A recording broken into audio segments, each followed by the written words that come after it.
আসসালামু আলাইকুম। আমার আপুরা ভাইয়েরা সবাই কেমন আছেন? আশা করি সবাই ভালো আছেন। আজকে সবাইকে জুম্মা মুবারকের শুভেচ্ছা জানাচ্ছি। আজকে মজার মজার খাবার রান্না করেছি, একদম নর্মাল সাধারণ স্পেশাল খাবার, যা অনেকেরই পছন্দ এই খাবারটা।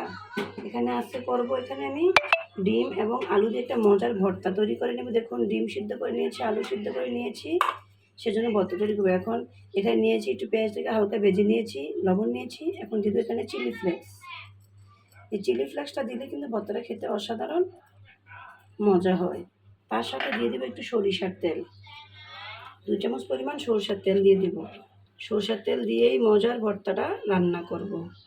এই যে দিয়ে দিয়েছি সরষের তেল দিয়ে, এখন সবগুলোকে একসাথে ভালো করে মাখিয়ে নিতে হবে। এই যে দেখুন, ভালো করে মাখিয়ে নিন। এই মজার ভর্তাটা খেতে কিন্তু অসাধারণ। সব সময় খেতে সব কিছু ভালো লাগে না। আমার জামাই তো ভর্তা পাগল, তার জন্য সবসময় ভর্তা করেন। তার সাথে এখন এই ডিমটাকে ভালোভাবে মেখে নেব। এই ভর্তাটা আপনারা একবার যদি বানিয়ে খেয়ে দেখেন, দেখবেন খুবই মজা হয়। এটা গরম ভাতের সাথে খেতে খুবই অসাধারণ।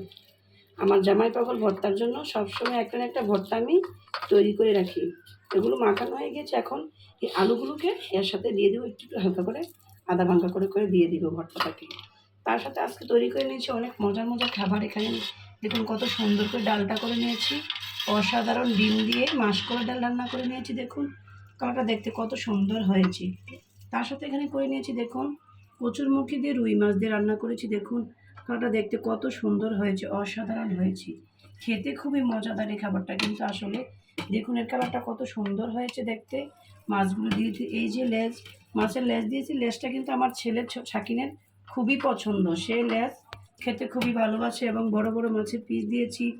আর পেটের কারি পছন্দ করে আমার মেয়ে, তার জন্য রান্না করে নিয়েছিলেন। ডালটাও খুব মজা করে রান্না করেছি। এখন তার সাথে করে নিচ্ছি এই মজাদার ভর্তাটা, সাদা ভাতের সাথে খেতে যা খুবই অসাধারণ। এই আলুগুলোকে ভালোভাবে এখন পিষে দিয়ে দিব এর সাথে। এই হাতে মাখিয়ে যদি ভর্তাটা করে নেন তাহলে কিন্তু খেতে খুবই ভালো লাগে। গরম ভাতের সাথে খেতে খুবই মজা এই ভর্তাটা।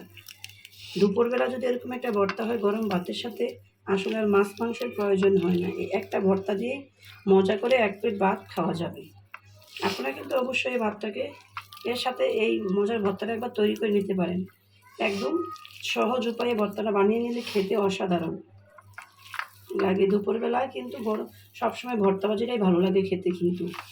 তারপরে জুম্মার দিন আজকে অনেক অনেক কিছু, কিন্তু আজকে আমার কাছে মনে করলাম যে একটা ভর্তা তৈরি করে নেই, যাতে খেতে একটা দারুণ স্বাদ আসে।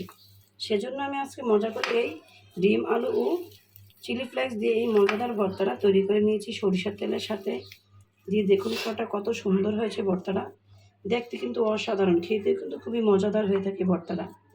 সবসময় তো খেয়ে থাকেন মানুষ বলে ডিম ভাজি দিয়ে ভাইরাল হয়ে যায়, আলু সিদ্ধ দিয়ে বা ভর্তা করে ভাইরাল হয়ে যায়। তাই আমি চেষ্টা করে দেখলাম যে আজকে ডিম আলু একসাথে করে মাখিয়ে নিয়ে যদি ভর্তা করে নেওয়া যায় তাহলে হয়তো আমারটা আরও বেশি আগে ভাইরাল হয়ে যাবে। তাই সেজন্য ডিম আলু চিলি ফ্লেক্স পেঁয়াজ দিয়েই লবণ দিয়ে এই মজাদার ভর্তাটা তৈরি করে নিয়েছি। দেখুন দেখতে কত সুন্দর হয়েছে। আজ এই পর্যন্ত। যদি ভালো লেগে থাকে অবশ্যই আমার চ্যানেলটাকে ফলো করে দিবেন এবং শেয়ার করে দিয়ে পাশে থাকবেন। আল্লাহ হাফেজ।